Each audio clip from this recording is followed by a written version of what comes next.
What is the most disturbing fact about the human body? Well, just this week there was a woman local in her late 20s who died of a toothache.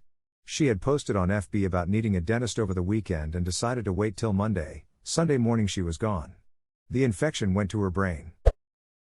You develop cancerous cells every day. But your immune system deals with it. Edit, usually. Right up until it doesn't. 1 in 4 will develop one kind of cancer in their lifetime. Edit, I just checked again and you guys were right. It's 1 in 2 for men and 1 in 3 for women. Shit is scary. I noticed this after my abdominal surgery. When I turned over in bed, my guts seemed to fall from one side to the other. Mentioned to my doc and she confirmed it was my bowels rearranging themselves. The tiniest injury to your brain can change your entire life. Depending on the part of the brain that gets hurt, you can lose your special general senses, control over your own body, the ability to produce and/or comprehend language, your memories, your personality, etc. Remember to wear a helmet, everyone. At the same time, there's parts of your brain you can lose and still be able to function completely normally. Shit is wild. This. You can survive getting shot in the head, but if you bonk your head wrong, it's over. Stomach acid is very powerful. It would burn right through us if we didn't secrete mucus every few hours. Which is also why we salivate excessively shortly before vomiting. It's our body's self-defense mechanism to reduce the acid damaging the esophagus.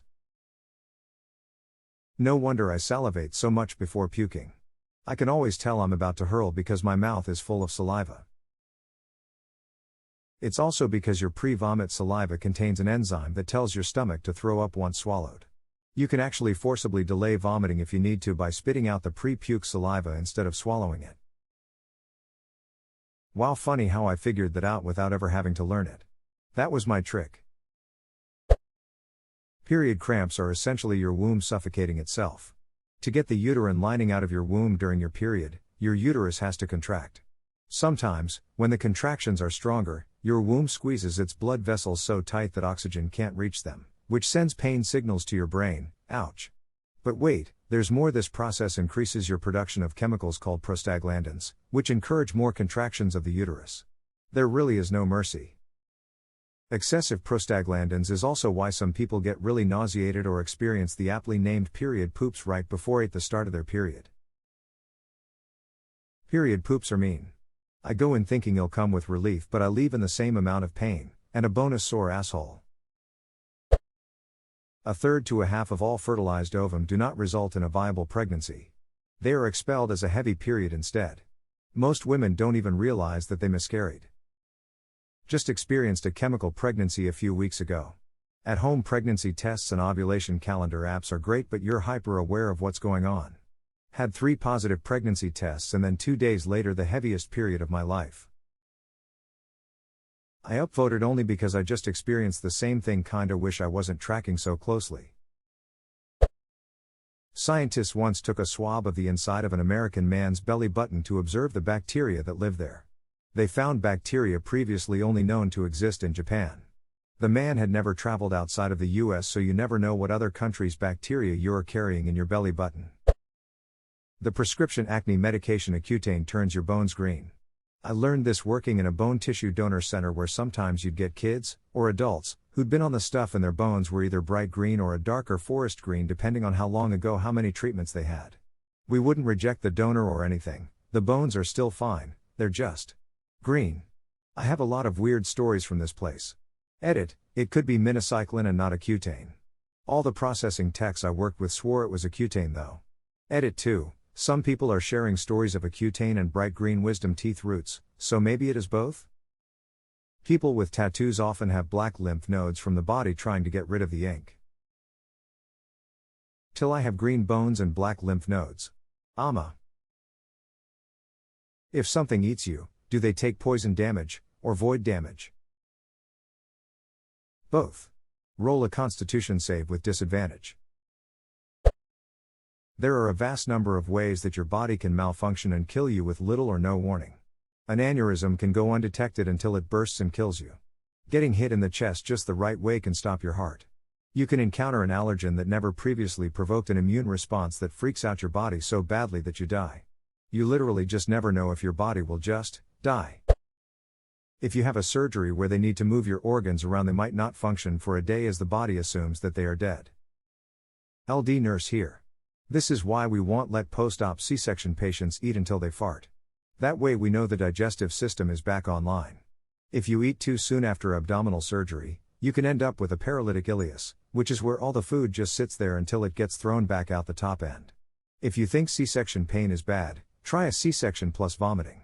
Edit, to clarify, when I say eat, I mean actual solid food, not clear liquids. Interesting, had my ovary removed via C-section but never had that. They actually kicked me out of the hospital pretty quickly. However, had my colon and some intestines taken out, and yup, I remember the doctors coming in every morning nearly afternoon asking if I was able to fart. I was so excited when I could 8 days later. Edit, great, now my highest upvoted comment is about me trying to fart. It survives more trauma than people expect. People generally assume if you're hurt badly that you die quickly, but most often you do not. There's a vastness between good health and death. Most of it sucks. All those slimy bags and tubes on the inside. Fun fact, if you have surgery, when they put your guts back inside they just toss them in all willy-nilly and so you back up, then they figure themselves out. Wait, I'm sorry, what? You make and swallow between 1 and 2 liters of saliva every day. Your butthole and your mouth originate from the same cell grouping during development, but the butthole cells form first, then the mouth cells from them. That means your mouth is from your ass. Fun fact, organisms which form asshole first are called deuterostomes, while organisms which form mouth first are called protostomes. Source, for some reason, I needed to know this for the MCAT. Adolescence. Most mammals hit adulthood in one clean break. Our kids hit a terrifying state of not being able to take care of themselves but capable of and hormonally hellbent on reproducing. Like, what kind of messed up series of horrors made that a biological advantage? I think the fact that we have packs or herds helps. I have more doubt this would be this way if humanity wasn't like that. Older generations can help the new idiots keep their even newer idiot alive. Not a biologist or anything like that, but my theory. Like how orcas that have grandmothers helping raise babies end up with a better survival rate. Not sure if this is by design, but I totaled my car once, almost completely uninjured somehow. Then I looked down to my right hand, which I remember jabbing into my dashboard at 55 miles per hour. Luckily, unluckily, only my pinky took the blow. But instead of a floppy udder full of bone sand, my pinky was 0.5 inches long.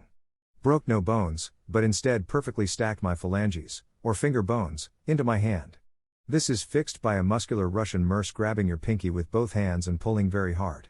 God, I wish they gave me more lidocaine. TL, doctor, hit my pinky on dashboard, stacked finger bones instead of fracturing them. Edit, thanks for golds. Therese, enough copper in your body to make a pair of headphones. What kind of headphone? Therese, quite a difference between AirPods and massive over-ear headphones. Big old clunky ones that go over your ears. Pretty bad quality though. Don't you talk smack about my copper. People with pancreatic cancer can have a sense of impending doom weeks to months before being diagnosed. Edit, sorry for adding to your anxieties.